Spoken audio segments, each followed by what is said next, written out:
Hello everyone, मैं हूं हीना और आप देख रहे हैं लीगल परसेप्शन। आज की इस वीडियो में हम आर्टिकल 19 पे जो हमारी फ्रीडम वाली सीरीज़ चल रही है उसी में अगला सीरीज़ पर चर्चा करेंगे, यानी जिसपे हमें निवास की स्वतंत्रता दी गई है, बसने की स्वतंत्रता दी गई है।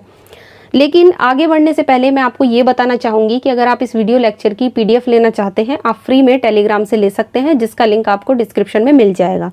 तो चलिए स्टार्ट करते हैं। निवास की स्वतंत्रता यानी भारत में कहीं भी बसने या रहने की स्वतंत्रता, ये भी हमें आर्टिकल 19 में दिया गया है और हमारे फ्रीडम के अंतर्गत ही आता है। जैसा कि हम पहले से ही जानते हैं कि आर्टिकल 19 से लेकर 22 तक जो है वो राइट टू फ्रीडम हमें दिया गया है और उसमें 6 प्रकार की जो स्वतंत्रताएं हैं वो दी गई हैं। लेकिन जो निवास की स्वतंत्रता है वो हमारे किस खंड के अंदर आती है, तो देखिए ये आती है हमारे खंड ई में। खंड ई के अंतर्गत ये हमारे आती है और सभी नागरिकों को संपूर्ण भारत में बसने और निवास की स्वतंत्रता इसमें दी गई है। इसके लिए उन्हें किसी भी पूर्व अनुमति की ज़रूरत नहीं है। लेकिन इस आर्टिकल में जो खंड 5 है उसके अंतर्गत कुछ रेस्ट्रिक्शन भी दिए गए हैं, जहाँ पे 2 आधार ऐसे हैं जिन पर इस स्वतंत्रता पर कुछ निर्बंधन लगाए जा सकते हैं। तो वो कौन से हैं 2 आधार? पहला आधार आता है आपका साधारण जनता के हित में और सेकंड आता है अनुसूचित जनजाति के संरक्षण के लिए।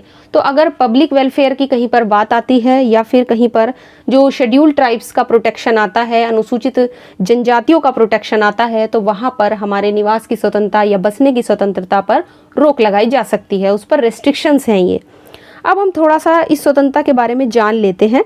देखिए, सबसे पहले हमें ये जानना ज़रूरी है कि जो निवास की स्वतंत्रता है वो घूमने की स्वतंत्रता की ही पूरक मानी जाती है। खंड डी में क्या था? घूमने की स्वतंत्रता दी गई थी। और अब ये जो नेक्स्ट है ये निवास की स्वतंत्रता इसमें दी गई है एकदम से, तो एक दूसरे की पूरक उनको माना जाता है ना, क्योंकि दोनों का उद्देश्य देखिए क्या माना जाता है कि राष्ट्रीय एकता की स्थापना करना। एक तरीके से देश में राष्ट्रीय एकता की स्थापना हो, इसीलिए इस फ्रीडम को ऐड किया गया है। जो घूमने की स्वतंत्रता है उसकी तरह से ही जो हमारे निवास की स्वतंत्रता है वो भी साधारण जनता के हित में और अनुसूचित जनजातियों के संरक्षण के लिए उस पर भी रेस्ट्रिक्शन लगाए जा सकते हैं। एक सबसे गौर करने वाली बात यह है कि जब हम आर्टिकल 19 का खंड 5 पढ़ते हैं तो दोनों जो रेस्ट्रिक्शन है वो दोनों ही स्वतंत्रता पर हमारी अप्लाई होते हैं। जैसे घूमने की स्वतंत्रता है उसमें भी बिल्कुल सेम यही रेस्ट्रिक्शन है और जो निवास की स्वतंत्रता है उसमें भी बिल्कुल सेम यही रेस्ट्रिक्शंस हैं। तो इस तरह से दोनों के जो रेस्ट्रिक्शंस हैं वो सेम है, साधारण जनता के हित में और अनुसूचित जनजातियों के संरक्षण के लिए। घूमने की स्वतंत्रता के देखिए अधिकतर जो अधिकार है उसके जो विनिश्चय है वो निवास की सफलता से भी संबंधित है ना। तो इस तरह से जो हमारे घूमने फिरने की स्वतंत्रता है वो हमारे निवास की स्वतंत्रता की पूरक कही जाती है। अब हम इसे देखिए एक उदाहरण से समझते हैं। उदाहरण के लिए मान लीजिए जो स्त्री और लड़की अनैतिक व्यापार दमन अधिनियम है 1956 का, उसमें मजिस्ट्रेट को अनैतिक कार्य करने वाले यानी कि जो लोग इमोरल एक्टिविटीज़ करते हैं, अनैतिक कार्य करते हैं, उन व्यक्तियों को किसी विशेष स्थान से हटाने का आदेश देने की शक्ति मिली हुई है। यानी ये जो एक्ट है ये मजिस्ट्रेट को पावर देता है कि वो अनैतिक कार्य करने वाले व्यक्तियों को किसी विशेष स्थान से हटा सकें। इस अधिनियम के तहत मजिस्ट्रेट ने एक वेश्या को शहर की घनी आबादी वाले क्षेत्र से बाहर चले जाने का ऑर्डर दिया था।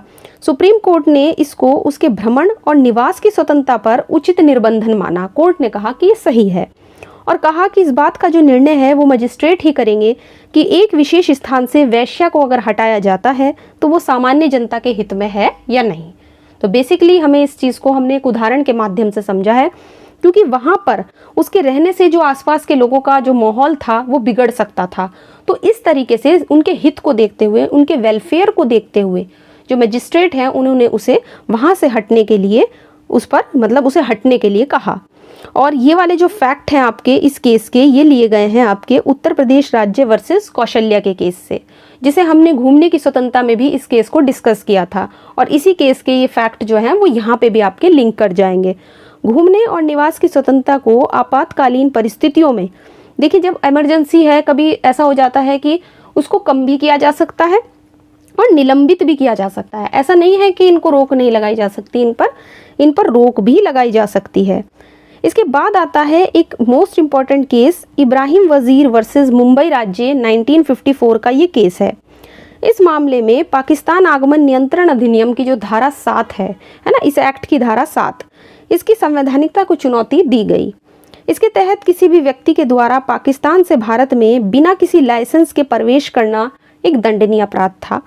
और अधिनियम की धारा 7 को केंद्र सरकार को ये शक्ति दे दी गई थी कि वह किसी भी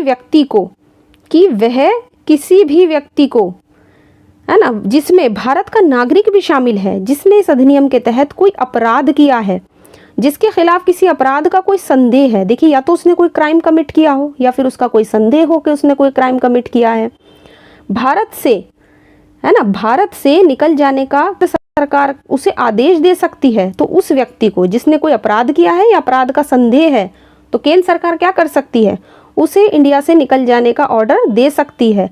बिना अनुज्ञा पत्र के, है ना, बिना परमिशन के वो भारत में घुस गया था, उसे इस अधिनियम के तहत बंदी बनाकर देश से निष्कासित कर दिया गया था। सुप्रीम कोर्ट ने इस मामले में क्या कहा? सुप्रीम कोर्ट ने इस अधिनियम को इस आधार पर देखिए अवैध घोषित कर दिया कि वह नागरिकों के भारत में कहीं भी निवास और बसने के मूल अधिकार पर एक युक्त निर्बंधन लगाता है। कोर्ट ने कहा कि यह अधिनियम बिल्कुल अवैध है, इलीगल है, क्योंकि नागरिकों के भारत में कहीं भी बसने निवास करने पर रोक लगा रहा है, उन पर रेस्ट्रिक्शन लगा रहा है। किसी भी नागरिक का बिना अनुज्ञा पत्र के अपनी मातृभूमि में आना कोई ऐसा गंभीर अपराध नहीं है जिसके लिए उसे निष्कासित ही कर दिया जाए, उसे निकाल ही दिया जाए। इसके तहत अधिनियम के अंतर्गत इस बात का निर्धारण करने का कि किसी ने कोई अपराध किया है या नहीं, सरकार के ऊपर छोड़ देना चाहिए। तो एक तरीके से कोर्ट ने इस अधिनियम को इलीगल ठहराया। निवास की स्वतंत्रता से रिलेटेड ये केस मोस्ट इम्पॉर्टेंट माना जाता है इस लिहाज से, इसलिए मैंने यहाँ पर आपके साथ ये पूरे फैक्ट जो हैं इस केस के डिस्कस किए हैं। इसके बाद देखिए विदेशी अधिनियम है 1964 और 1966। इसके तहत किसी भी विदेशी व्यक्ति के घूमने और निवास के अधिकार पर भी रेस्ट्रिक्शन लगाए जा सकते हैं और उन्हें भारत से निष्कासित किया जा सकता है। तो इसके संबंध में ये एक एक्ट था जो मैंने यहाँ पर आपके साथ डिस्कस किया है। तो इस तरह से मैंने इस वीडियो में जो भारत में कहीं भी निवास करने की, बस जाने की जो स्वतंत्रता है, जो फ्रीडम है, उसको आपके साथ केस लॉज के साथ डिस्कस किया है। और आशा करती हूँ वीडियो आपको पसंद आया होगा। और जैसा मैंने स्टार्टिंग में आपको बताया था कि अगर आप इस वीडियो लेक्चर की PDF लेना चाहते हैं, आप फ्री में टेलीग्राम से ले सकते हैं, जिसका लिंक आपको डिस्क्रिप्शन में मिल जाएगा। और वीडियो अगर आपको पसंद आया है तो वीडियो को लाइक कीजिए, शेयर कीजिए और चैनल को सब्सक्राइब करना मत भूलिए।